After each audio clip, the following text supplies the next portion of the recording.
Hi guys, welcome to Game On Industry Insights. I'm your host Violet and I'm here with my guests. Hi, my name's John Dwyer. I'm one of the art managers over at Lucid Games. Lucid were formed in 2011. We're over at the Baltic Triangle in Liverpool. We develop our own IP as well as co-develop. We're over 250 employees. We primarily work in Unreal Engine, but we've also used our own proprietary technology, and we also develop our own technology. I worked for companies in the past like Psygnosis, Sony, and EA, and I've held most art roles: artist, lead artist, senior artist, even done art direction. I studied a BA in graphic design originally. I'm really happy to be with you guys today, chatting about game development and game tools and technology. Alright John, so you've been in the games industry for over 2 decades now. How has the role of a 3D artist evolved throughout that time? Well, it used to be highly specialised, but I think this day and age you need to have a much more flexible mindset. I think early on a 3D artist would be focused on producing model work, UVing and texturing, but now with game development it's much more holistic. You're having to understand the game engine that you're working in, the game's constraints. You're also having to understand shaders and other technicalities. So the mindset's totally changed from when I started back in the day. So would you say it's gotten harder being a 3D artist? I think your knowledge needs to be a lot more grown in that you're not necessarily, as an artist, just applying your art for art's sake. You're having to understand the technicalities of what that game you're making your artwork for relates to. So consequently, when you're modelling, you'll be given constraints, but you're also needing the knowledge around shaders, the knowledge around potentially even scripting. If you're working with animators, you need to understand how they require the model to be rigged, and all those sorts of technicalities are now under your consideration as an artist. So I suppose from that point of view, the knowledge that you require is quite large from when I started. What was the most transformative project you worked on and what made it stand out?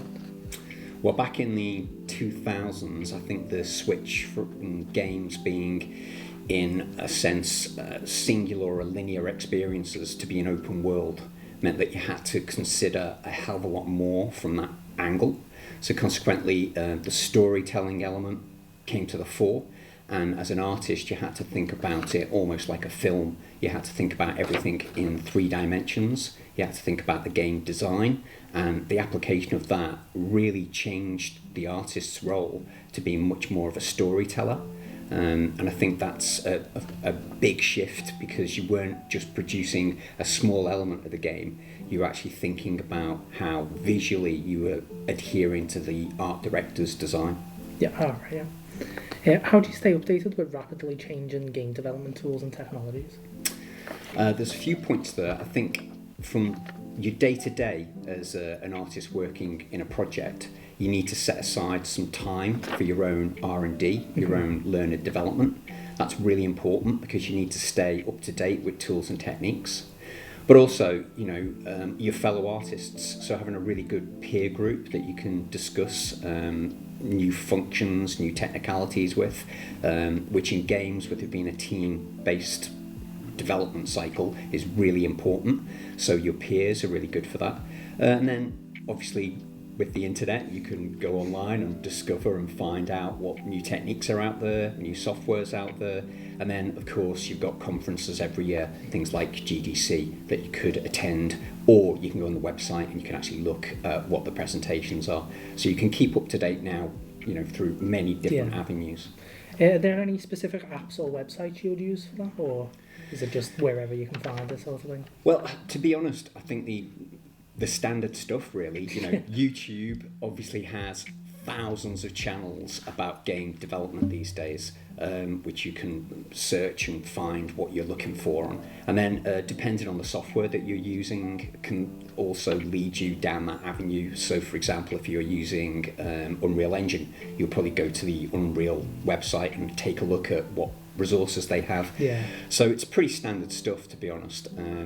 Google search, or alternatively, you could, if you know a particular conference that's presenting interesting aspects that are going to affect your particular work, you could look on their website too. Okay. So what advice would you give to younger artists trying to break into AAA or indie development today? I think the most important thing is to stick with the fundamentals. So if you're an artist or a designer or lighting artist, the dependency is obviously what your interest is, but the fundamentals of art and design haven't changed. From whether you draw or you paint, or to whether you use pixel art or you're making a 3D model.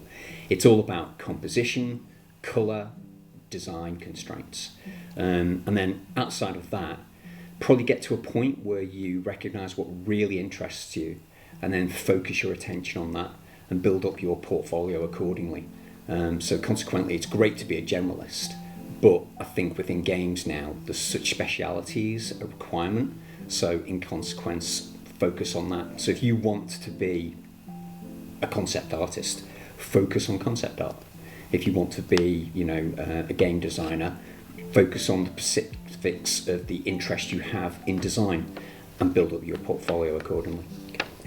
Say that someone was a generalist, but then they're planning to focus in on a specific specialism.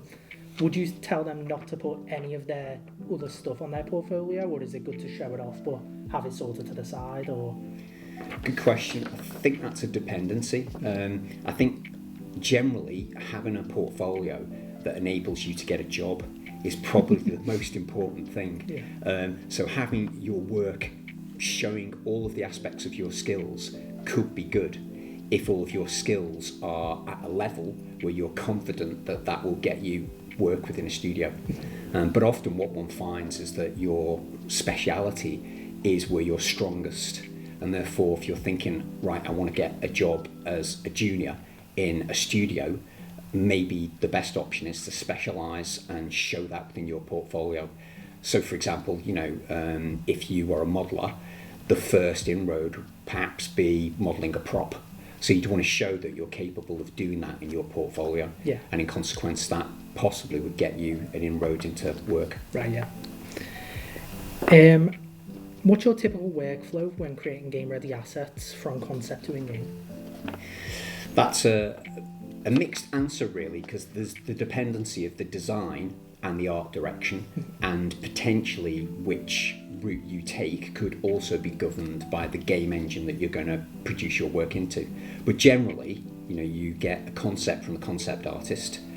From that concept, you'll break that down and you'll think about the materials, you'll think about how that might be split out into modular pieces so that it can be modelled efficiently. You might also have the constraint of how many textures you could use, how many polygons you could use for the modelling process. You might consider therefore which software you'll apply in order to generate that asset. So a standard thing might be you would mood board up in, say, PureRef or a Milo board just to get your imagery around the concept. You then might model it in Maya if it was going to go through an animation pipeline, or alternatively Max or Blender if it was going to be more hard surface based.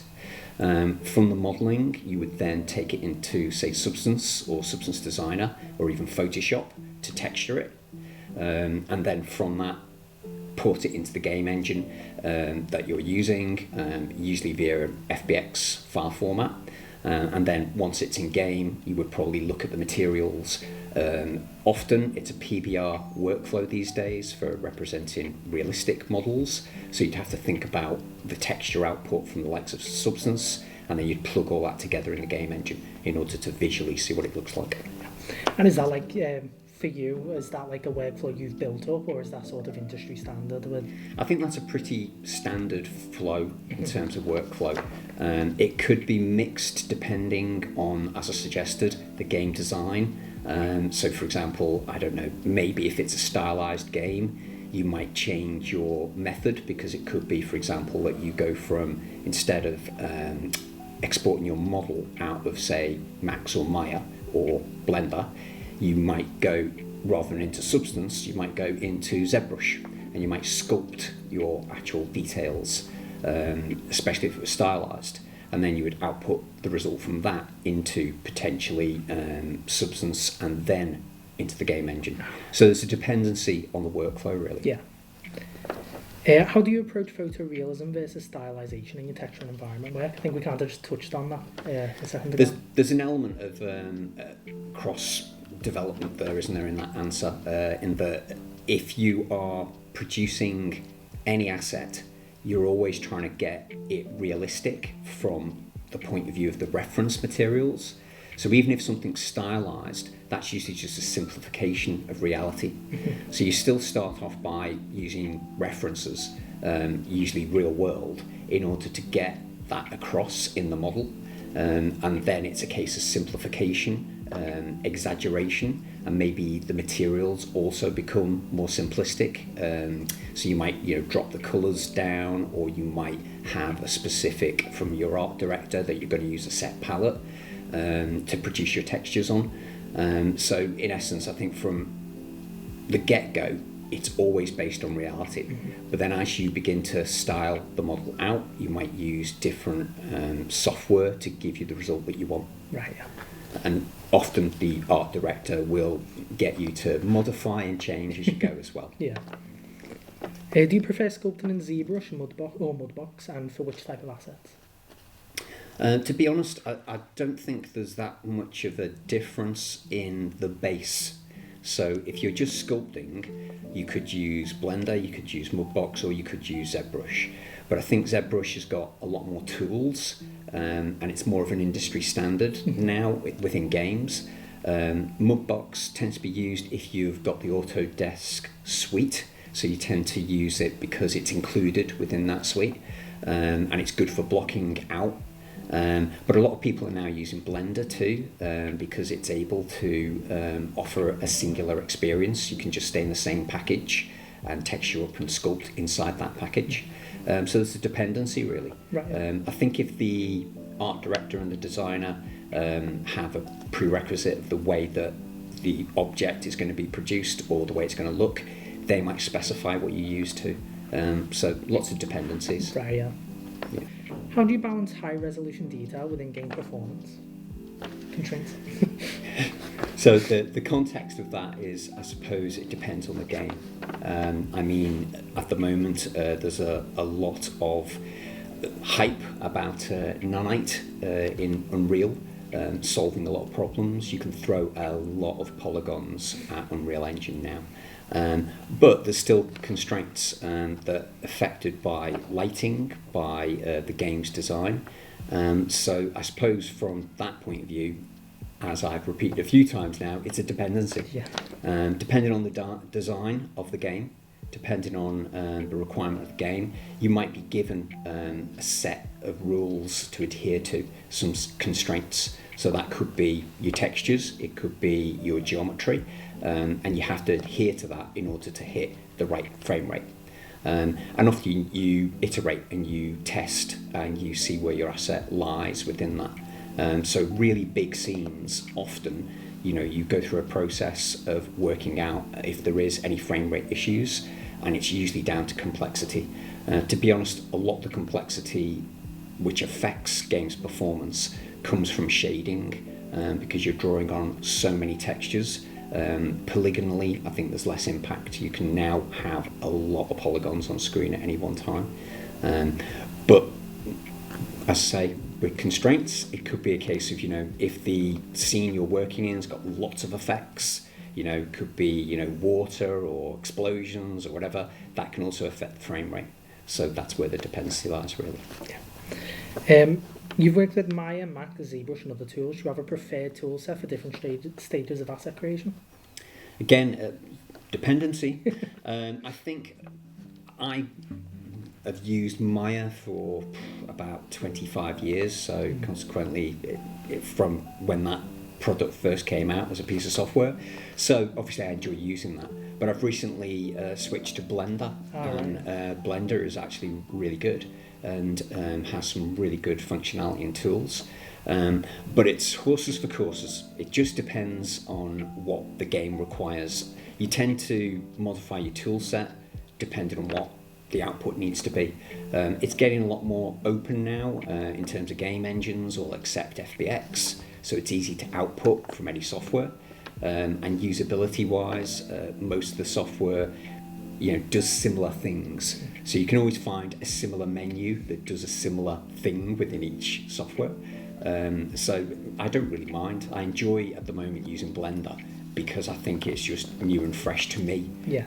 As where I've used Max and Maya in the past for a long time. So consequently, I suppose Blender's my go-to at present. Right, yeah. How did you find making that transition from Maya to Blender? Is it like hard learning the new controls of the new program, or? It's what you're used to, I think. I Yeah. think at the end of the day, having an open mind as an artist or designer is really important. Yeah. Because the tools always change over the years. Software comes and goes. You've got to have an open mind to continually learn, and to stay on top of your learner development means you've got to take an opportunity when it presents itself. So if a new piece of software comes out, often I'll trial it and just have a go, just to see what it's like and see what it offers. And that kind of is the mentality I think that you need to be an artist in the games industry. So I think that's part of the kind of advice and the answer to that question. Right, yeah. How do you decide between using procedural texturing tools like Substance versus manual approaches in Photoshop or NTO2? Good question. I think these days, in general, most of the time, games are using Substance, just because that workflow is applicable to a lot of the games that are being produced, especially with PBR texturing, where you're having to output that set of textures to formally try to get something look real. But in the past, I have used Photoshop for stylized games. And I've even used Photoshop for games where the algorithm in Photoshop is slightly different from Substance and can give you slightly better results sometimes when you output the texture. Oh, right, So there's a dependency, really. Yeah. What are some lesser known but powerful tools or plugins that you think artists should be using more? So with regards to the full process of development, I think that when I was working in games originally, there wasn't any kind of mood boarding software out there. And now there is. So consequently, that's the first go-to in that when you're reference gathering, having all of those images that you would grab off the internet and placing them somewhere. So PureRef's really good for that because you can create a mood board really quickly. Or Pinterest as a website is really good. Or alternatively, if you're working with a group, it's good to use either Milano or Miro, so you've got a whiteboard that you can place all of your images onto, and that really helps with collaboration. Outside of that, I think in Blender, decal machines are a real game changer for hard surface, because it allows you to place all of those details very quickly and get a really good feedback loop with your art director for placement of those sorts of details. So that's a game changer. And then outside of that, I think often we kind of forget as artists, but it's really important to think about your files and how they're structured and how you might save them. So things like considering Perforce or considering in Unity, Plastic, or any one of those types of file storage systems. It's really important to know those as an artist and understand how you should structure your work so that you can save all your work correctly. And I think that's really good coverage for most artists because we tend to forget about the nicety of our file structure and keeping our work easy for others to use. Because even if you're exporting from your folder structure to the game, it's really good if you follow the same file structure across your project. Yeah, right. How do you see the future of environment art and texturing evolving with AI and procedural generation?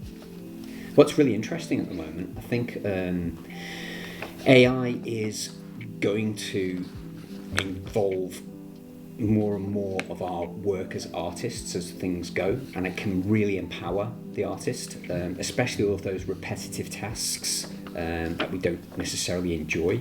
It's really good if you think about it from that angle of pursuit, where it's not taking over your job, but it's helping your empowerment as an artist.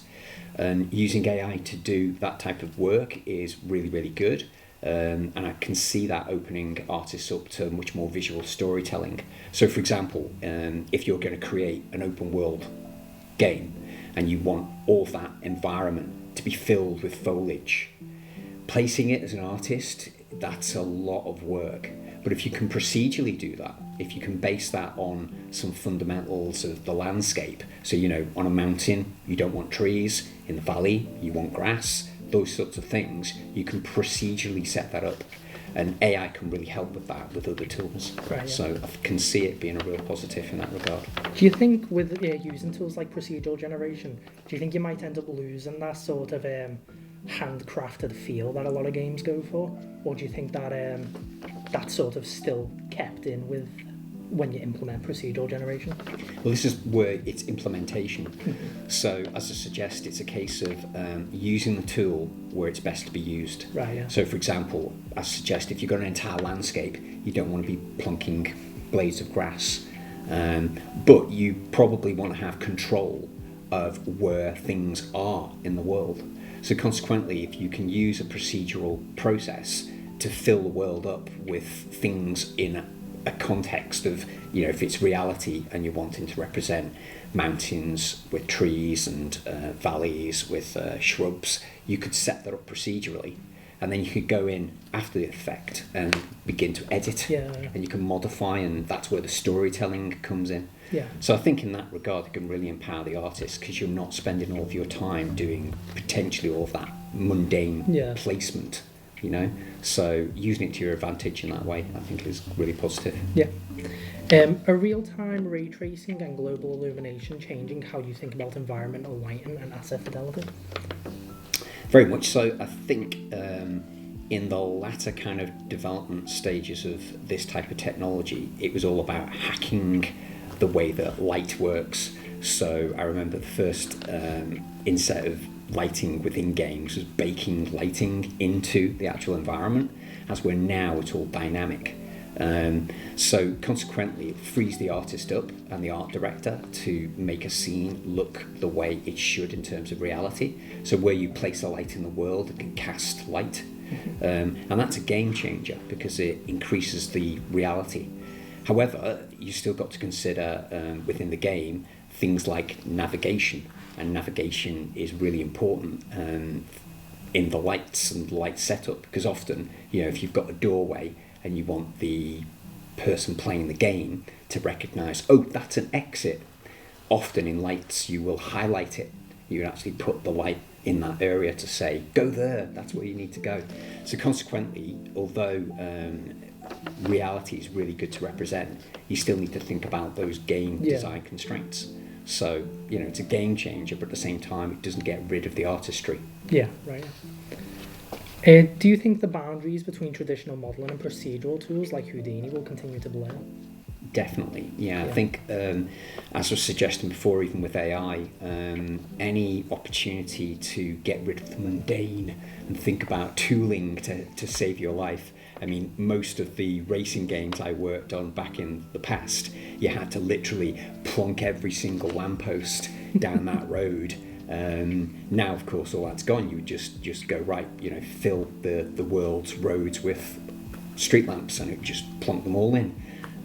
Those types of things free the artist up to be more imaginative and have more time to think about the narrative of the game and being creative and thinking about how they're going to tell the story. So those sorts of things mean that tools like Houdini just come into their own, because they get rid of a lot of those issues that you had in tooling. That kind of like benefits indie developers too, doesn't it? Because it gives them tools to be able to build bigger games than they might be able to create if it's just a solo developer, or if it's a small team. They now have these tools to be able to create much bigger worlds far quicker. Yeah, exactly. I think it's really important to try and find and leverage tools to make your work much more efficient. You don't want to be, as I suggested earlier, plonking blades of grass. You know, you could spend all your time doing that. It's a waste of time, especially when you're trying to tell a story or you're trying to create a game that's going to really invigorate the player, because you're focused on all those lovely actionable moments or that narrative that you're trying to convey. And you don't want to be, you know, constrained by the tools. You want to be liberated by them and certainly tools like Houdini do that, and in-game engines too. There's lots of procedural tools now, so it's to our advantage. What's a project or piece of work you're most proud of, and why? Well, I'm very lucky. I've been in the games industry for 30 odd years, so I've worked on a lot of really good projects. I think when I was at Sony Studio Liverpool, Wipeout 2048 just hit all the right notes in terms of development. It was really good fun to work on, and I loved that as a project, especially since it was for a brand new console, Vita, at the time, and we really pushed that game from the point of view of the constraints of what the console could do, and everything just clicked. It was really good. And then currently working at Lucid, and we're co-development with Lightspeed LA, and we're working on The Last Sentinel, and that's going to be a banger. It's a really good project. I can't tell you much about it, but it's going to be awesome. Right, yeah. So yeah, as soon as we do have a few social media posts, so it's definitely worth checking out, but I can't really talk about it, if you know what I mean. So it's one of those, but it's really good to work on.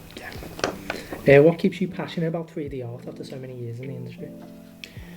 I think because it's always changing. When I started working in 3D, a model of like 1,000 polygons was considered like massive. Just that would be your entire level. Yeah. As we're now, you can get that in a fingernail. It's crazy, but the tools and the tech's always changing, and that keeps it fresh. You're always learning something new, and I suppose that goes back to part of the beginning of this conversation, which is, as an artist, you've got to assume a mindset that you're always learning. You have to continually learn. You don't just learn a piece of software and then, I'll now be a 3D artist in this piece of software. It doesn't work like that. You kind of have to keep on top of all of the new tools and all of the new tech, and your knowledge just has to grow exponentially. Yeah. And the good thing about that is that it's exciting. Every year there's going to be a new development. There's going to be something new that comes out, whether that be a piece of software, a game engine, or a game that really inspires you. Because at the end of the day, producing art for games, you're inspired by games. You're obviously inspired by movies and TV and all that type of thing as well. But when you see a new game that comes out that just blows you away, you're kind of like wanting to develop that type of art. You're kind of thinking, oh wow, I want to learn how to do that, and that's what keeps you going. So yeah, keeping it fresh in that regard. All right, everyone, that's been Game On Industry Insights. Thank you so much for joining us. It's been very informative. Please check the description for all of our links, and also the links that you were talking about throughout this, and links to informative links to tools and stuff. So thank you. Tune in next episode. This last segment will be showcasing recent works from the Level 3 students, including modelling and a video showcase.